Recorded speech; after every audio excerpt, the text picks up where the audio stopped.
Lumakay kang susugad mahimo kita sa hoodie kay may nag-order sa ako na katrabaho ko.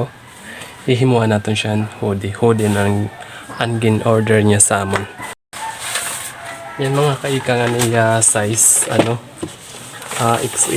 XL na hoodie niya gimpahimo. Alin ito nihimo na pattern. Yan. Amin siya mga kaikang papel na halip na ginhites. Amin himo natin na pattern. Una mga kaikang kuha natin na yan labas sa sa hoodie bago natin guntingan ang i-ship. Mga kaikang akong medyo nahihirapan ako din magkating kay akong lamisa dili halakad. May kadugayan lang ini mga kaikang kay kailangan pa natin sa mag-kuret. Kay kung sundon man natin ini siya pag gunting maano siya na titinwag na titikuan agisan dili pareho padakuan san tila kay maano man nahiwag tapos dili na makulit sa tama niya na linya, kaya may kahirapan lang, kaya kailangan lang nato itsagaan sa pagkurit sa mga willing mag-aram. Yan, na mga kailangan sundan nato ng ginagihan sa ballpen.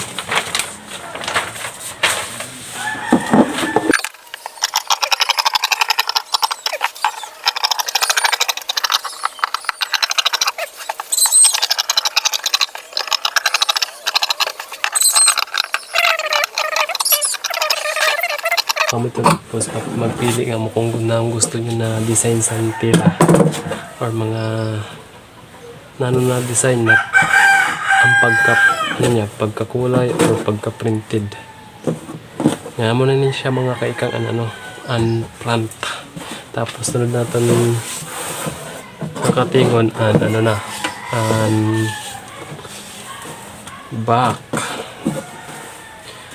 Mga kaikang may technique na mas madali pagkatingin sa ginatulo yan. Tapos manin natin pattern na back, kailangan natin manipiloon. Mas madali na siya mga kaikang na pagka-cutting.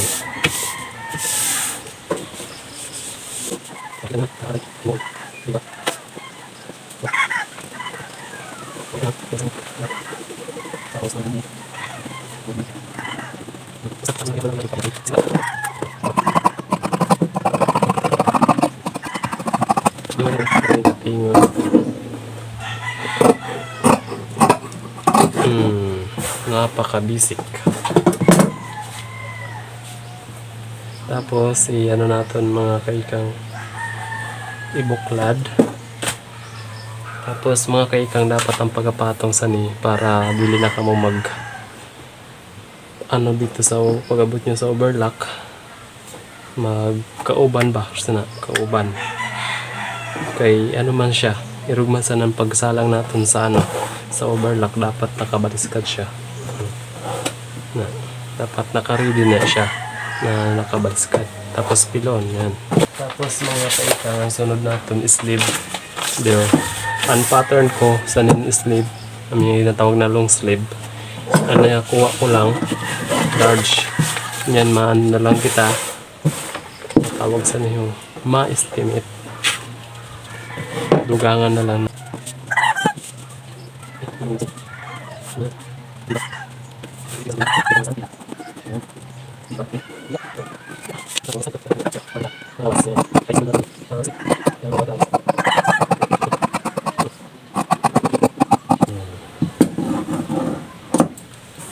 diba? Makakating yapon kita sa isad. Amo na himuha natin na pattern.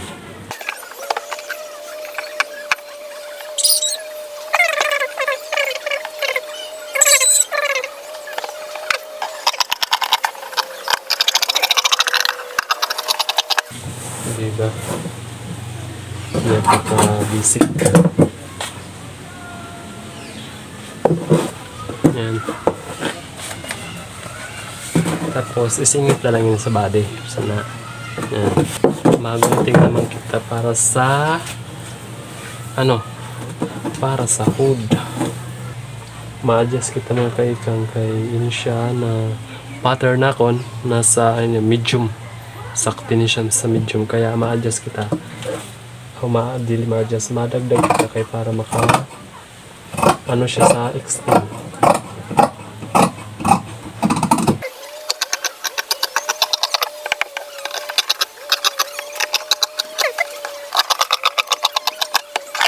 Natin himuon na pattern kaya kulang pa siya duwa. Huwag naman kayo kang hadi na pat kabilog. Yan, patas lang natin yung isad. Natin isunod, isasalang na natin siya sa overlock para yan, sa overlock man talaga siya una ginasalang. Kahit na siya dati ginatahin naman niya sa sa single pero mas madali pag overlockan. Edging sa mga dili familiar sa overlock, amupin na mo edging.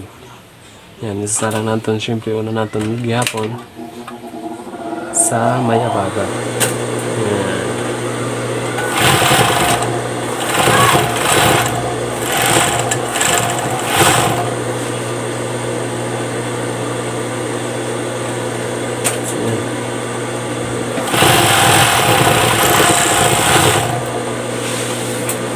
Tapos buka-unta, isa lang na natin ang sleeve.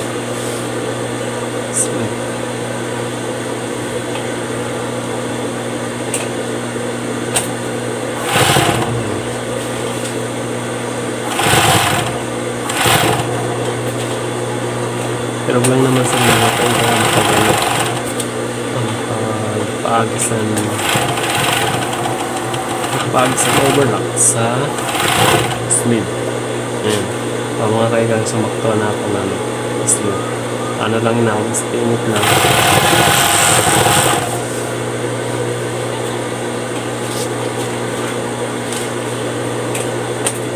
Pag para tayo na mga kaigang, maintindihan nyo yun siya. Maaraman nyo man o estimate. Kaya makabisado nyo mga gadarag ko sa sleeve.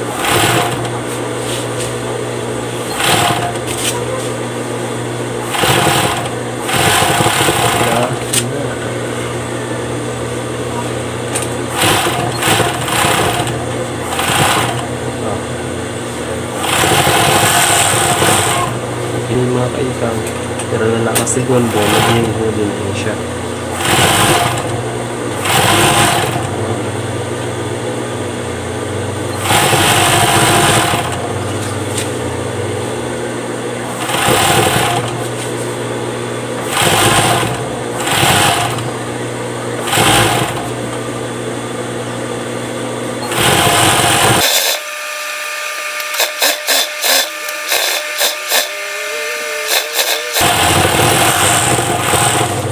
Sabi ng mga kaikang,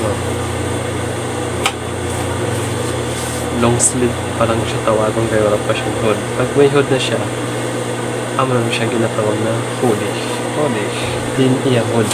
Ato na diligon sa sa overlock. Para mas madali takot sa high speed.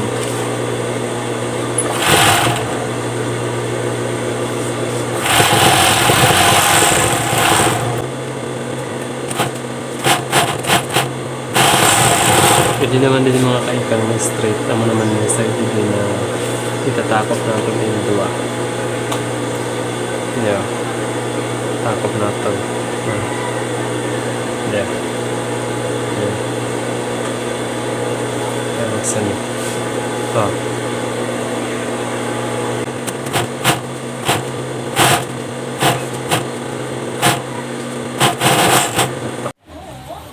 Hello mga kaikang, adi na kita sa piping na naman.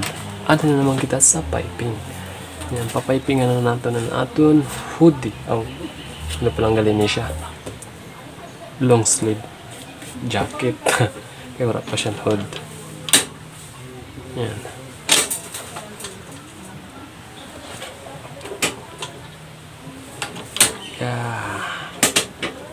natin ang ating piping.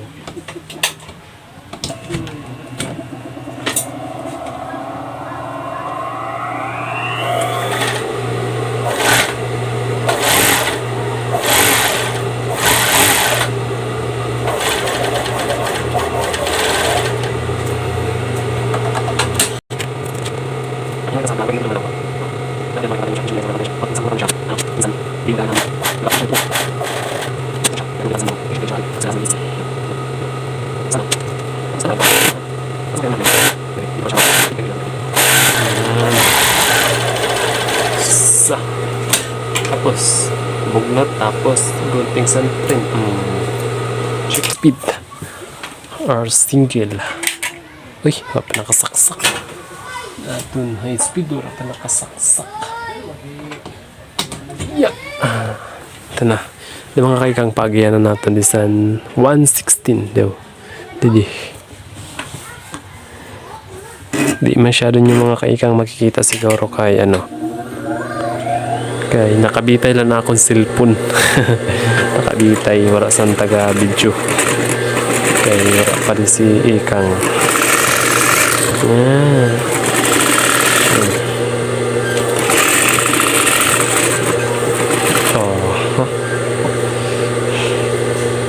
116.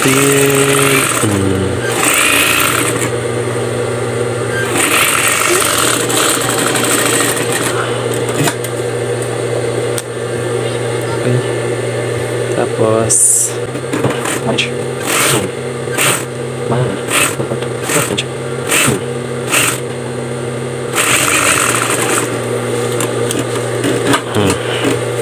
ilalak natin ini siya na nagabuka ni kaya para pag dikit natin dili masamok, automatic nakalak na siya.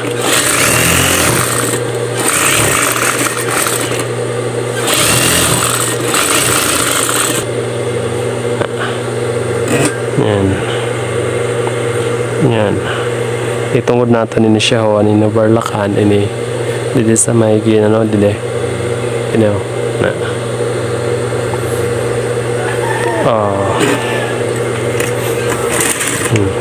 Gamay lang na atras. Tapos isulod natin yung hood sa sa body para maganda natin pag paagi. Dili siya masamok.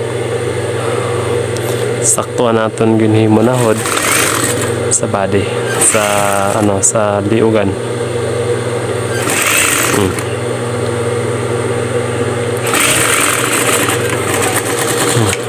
Mas maganda na di kita mapaagi sa niyong tahi kay para dili siya makita sa labas.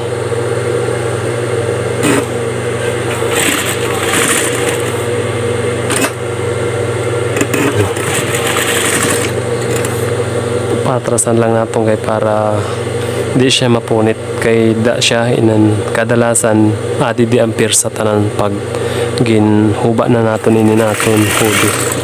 Pag di siya natrasan, sigurado na siya mapapaknit tayo. Atras lang. Tapos siya kay para di siya masamok ini papagihan natin na saan overlock. Kata naman kita sa overlock.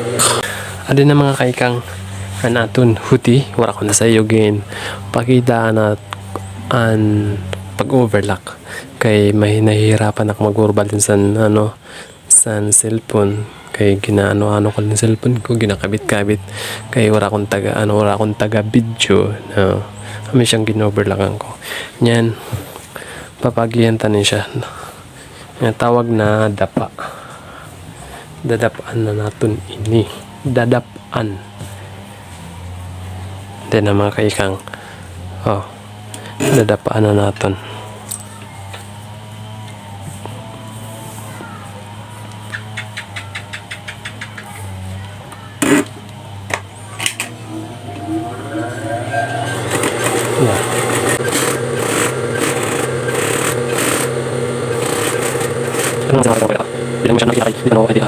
Saan na akong cellphone, taga-video. Yan.